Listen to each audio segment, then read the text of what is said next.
Talk to our audience about how you even got onto the show Shark Tank and what was that experience like in closing a deal with the shark of all sharks, Mark Cuban? I was just a fan of Shark Tank like everyone else. This was back in 2015. And I was watching the show one day and I thought to myself, I've got a great small business. It's just a small test prep company right now in Vegas, but it's doubling year over year revenue. And I really want to expand it nationally, take it online, do some more marketing, hire more people.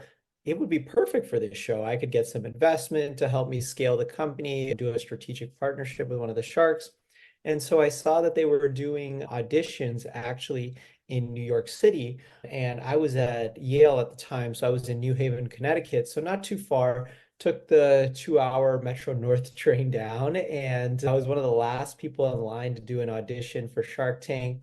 You had 1 minute only, and the casting call producer was totally unimpressed during my 1 minute pitch. But at the very last part of my pitch, I pulled out my book at the end.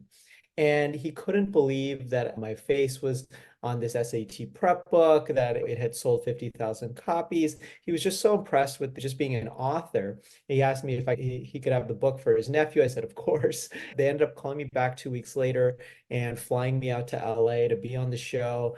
Ended up closing a deal with Mark Cuban. We ended up doing $250,000 for 20% equity. I went in asking for 10% equity, but Mark, he had to negotiate up. And that was my limit anyway. But it's been an amazing journey with Mark Cuban. They've opened up so many opportunities in terms of business partnerships, licensing deals. We've co-authored entrepreneurship books together. We've co-hosted entrepreneurship panels.